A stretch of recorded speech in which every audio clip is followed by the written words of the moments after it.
Assalamualaikum warahmatullahi wabarakatuh. Perkenalkan, nama saya Muhammad Dalil Ma'ruf, kajian terakhir 290 dari kelas I. Langsung saja pada pendahuluan. Latar belakang pemilihan dataset. Dataset yang digunakan dalam proyek ini adalah dataset penjualan yang diunduh dari Kaggle memiliki tautan berikut. Dataset ini dipilih karena relevan dan tujuan analisis, yaitu untuk mempelajari hubungan antara tanggal sebagai variabel independen X dan penjualan sebagai variabel Y. Alasan pemilihan dataset relevant analysis. Dataset ini memungkinkan analisis tren penjualan berdasarkan waktu yang penting untuk memahami pola penjualan harian dan membuat prediksi di masa depan. Dua fokus variabel hanya menggunakan dua variabel utama, yaitu tanggal dan penjualan, sehingga analisis menjadi lebih sederhana namun tetap memberikan pemahaman penting. 3. Struktur data yang rapi. Dataset memiliki format yang terorganisasi dengan baik, mempermudah proses eksplorasi, visualisasi, dan pengolahan data. Metode analisis proyek ini memfokuskan analisis pada hubungan antara tanggal dan jumlah penjual. Dengan mengamati data ini, tujuan utamanya adalah mengidentifikasi pola tren penjualan berdasarkan waktu, melakukan prediksi sederhana untuk menentukan potensi penjualan di masa mendatang. Kelebihan dataset ini mencakup besar untuk menghasilkan analisis yang representatif, namun tetap efisien dalam pengelolaan data. Format data yang sederhana mempermudah mengaplikasikan metode analitik seperti analisis regresi sederhana atau metode time series. Dengan sumber dataset yang terbaca variabel yang relevan, dataset penjualan ini menjadi pemilihan yang tepat untuk mendukung proyek analisis tren penjualan berdasarkan waktu atau tanggal.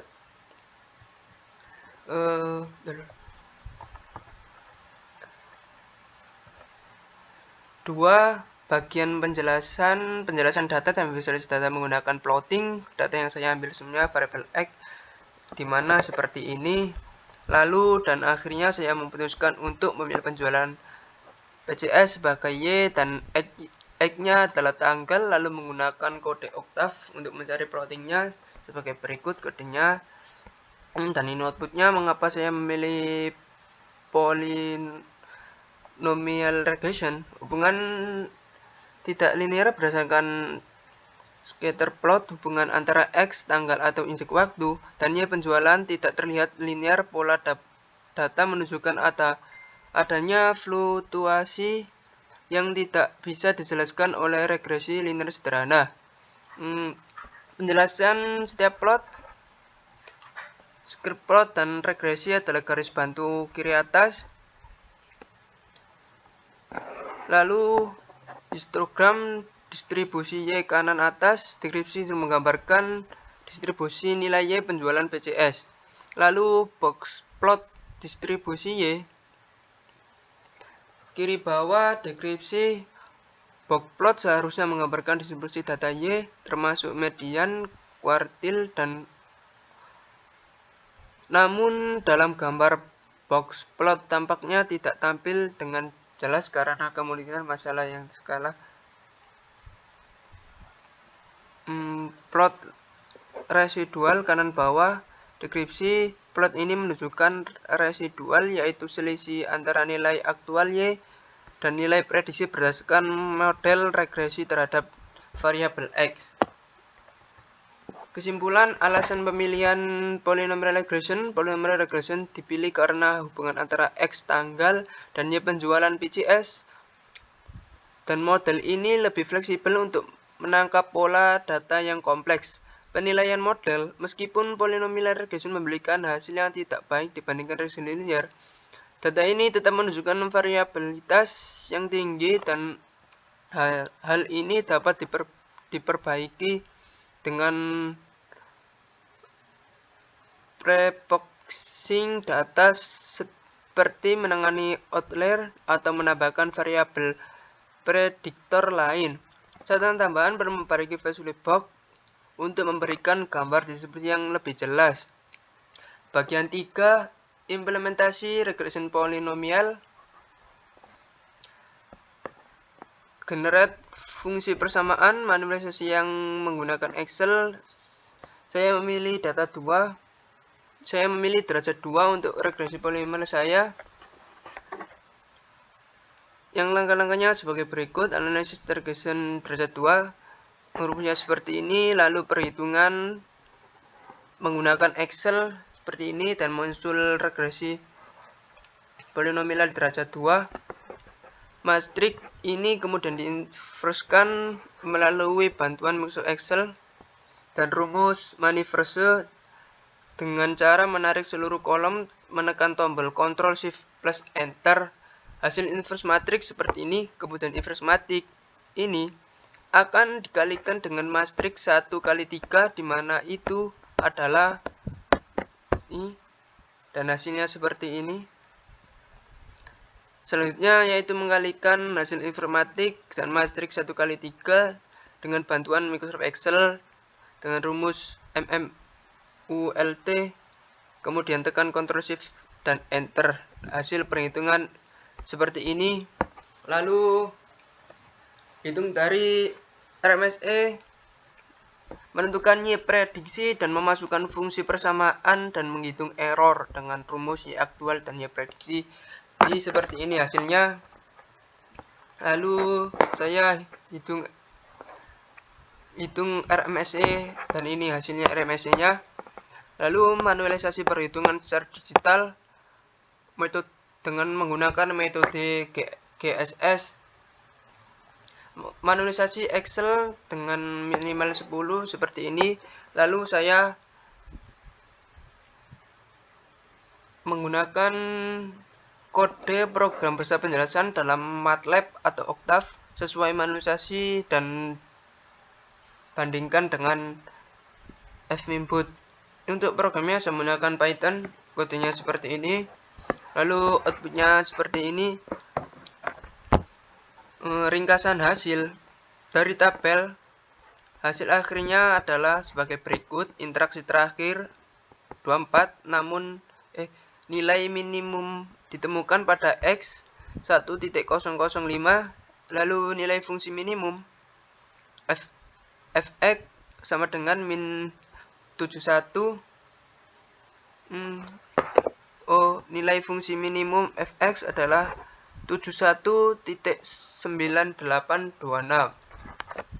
Konvergensi tercapai setelah iterasi ke-24, di mana panjang interval sangat kecil sehingga memberikan keyakinan bahwa X sama dengan 1.005 adalah nilai minimum dengan toleransi yang telah ditentukan. Hasil analisis dan kesimpulan. Hasil analisis berdasarkan regresi polinomial dan data penjualan berdasarkan tanggal. Diperoleh hasil pengaruh tanggal terhadap penjualan. Dari analisis regresi polinomial terlihat bahwa ada hubungan yang signifikan antara tanggal dengan penjualan. Meskipun penjualan tidak sempurna, linear regression polinomial dapat menangkap pola yang lebih kompleks, mencerminkan bahwa penjualan dapat dipengaruhi oleh faktor musiman atau variabilitas lainnya yang tidak dapat dijelaskan oleh model linear sederhana. Lalu pemilihan model berdasarkan evaluasi model menggunakan matriks error regresi polinomial memberikan hasil yang lebih baik dalam menangkap hubungan antara tanggal dan penjual dibandingkan regresi linear. Kurva regresi polinomial lebih sesuai dengan distribusi data yang terlihat dari visualisasi data yang lebih tepat. Model regresi polinomial juga menunjukkan prediksi yang lebih akurat dan residual yang lebih rendah daripada model linear. 3. Perhitungan manual dan digital. Proses penghitungan manual dengan menggunakan Excel memberikan hasil yang sebanding, dan perhitungan digital yang dilakukan menggunakan Python lain seperti Google Colab. Hasil ini menunjukkan bahwa pendekatan manual yang digunakan juga valid dapat digunakan untuk analisis yang lebih kompleks. Optimasi fungsi dengan menggunakan metode GSS. Toleransi dan iterasi minimal 10 kali. Nilai minimum fungsi ditemukan pada iterasi ke-24. Pada titik ini nilai X tanggal mencapai 1.1005 dengan fungsi minimum fx sama dengan 71.9826. Ini menunjukkan konvergensi yang tercapai dengan akurasi yang tinggi, memberikan keyakinan bahwa nilai minimum telah ditemukan dengan presisi yang cukup baik.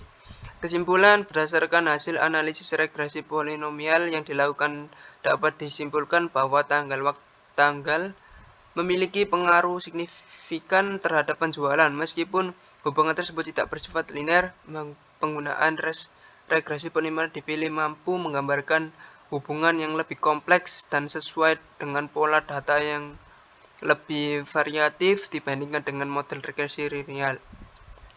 Model regresi polinomial memberikan hasil yang lebih akurat sebagaimana dibuktikan dengan nilai error yang lebih kecil dan visualisasi kurva yang lebih sesuai dengan data penjualan.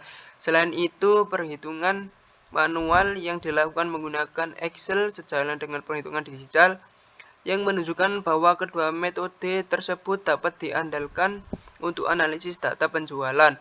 Metode optimasi GGS juga terbukti efektif dalam menentukan titik minimum fungsi untuk toleran yang ditentukan, memberikan keyakinan pada hasil dan memastikan bahwa model yang digunakan dapat diandalkan untuk memprediksi penjualan berdasarkan tanggal. Dengan demikian, analisis memberikan wawasan yang lebih dalam mengenai pengaruh tanggal terhadap penjualan dan menunjukkan pentingnya memilih model yang tepat untuk mengoptimalkan hasil prediksi. Dan ini daftar pustakanya. Sekian dari saya. Bila ada kata yang kurang berkenan di hati, saya mohon maaf yang sebesar-besarnya. Assalamualaikum warahmatullahi wabarakatuh.